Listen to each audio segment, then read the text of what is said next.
강북연세병원의 최일원입니다. 오늘은 이 척추 전방전이증의 치료나 아니면 이런 진행 과정에 대해서 궁금하신 내용들이 좀 있으신 것 같은데요. 이런 것들에 대해서 몇 가지 말씀드리려고 합니다.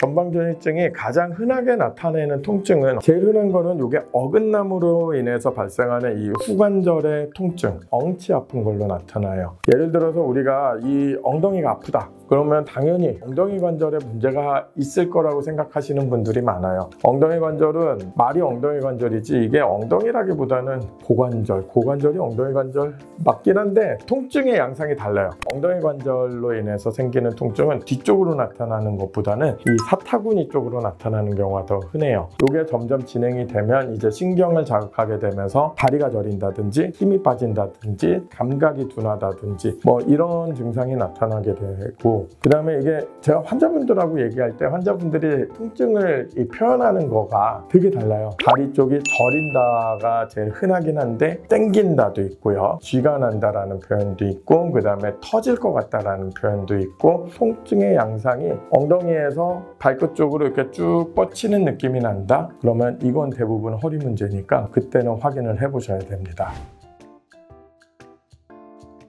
모든 척추는 수술을 하지 않는 치료가 보존적 치료라고 그러죠. 이게 항상 원칙입니다. 당연히 제일 먼저 해야 될 건 통증을 없애는 게 먼저죠. 통증이 없어지면 그때서부터 등근육을 빵빵하게 만들면 얘가 밀리는 속도가 늦어지겠죠. 그 다음에 체중 관리, 그 다음에 그 자세를 조심하셔야 됩니다. 그래서 이제 보존적 치료를 먼저 하는 게 먼저고요. 이 수술에서 항상 고민을 하는 게 그거예요. 이게 다른 협착증이나 이런 거에 비해서 조금 더 젊은 나이에서 오는데, 전방전이증은 기본적으로 치료 방법 자체가 제자리로 돌려서 고정을 해야 돼요. 그 얘기는 핀을 박는 유합술을 해야 된다는 얘기가 정석인데, 유합술의 문제는 항상 그 옆팻마디에서 문제가 생길 수 있기 때문에 너무 젊은 나이에 하면 10년 뒤, 20년 뒤에 문제가 생길 수 있기 때문에 유합술을 안 할 수 있으면은 안 하는 거를 항상 고민을 하게 돼요. 그래서 만약에 젊은 분이고 운동을 충분히 하시는 분이라면 일단은 신경이 눌리는 것만 풀어놓고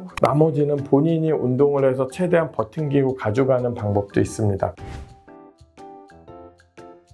언제 수술을 하냐면, 첫 번째, 이게 너무 신경을 압박을 해가지고 대변 소변 장애가 오는 경우, 두 번째는 다리에 힘이 빠져가지고 걷는 것 자체가 불편한 경우, 세 번째는 어떻게 해도 도저히 통증 조절이 안 되는 경우에 수술을 결정을 하고, 수술을 결정하게 되면 그때서부터 어떤 수술을 해야 될지, 수술 후에 이 재활에 대해서는 환자한테 일하시는 자세와 그 다음에 일상생활 전반적인 라이프 상담이 필요합니다. 그래가지고 수술을 해야 되는 경우가 사실 많기는 많은데 최대한 뒤로 미룰 수 있는 방법들로 밀어보고, 도저히 안 될 때는 최소한의 방법으로 최대한의 효과를 가져와서 문제없이 쓸 수 있도록 가져가는 게 굉장히 중요합니다.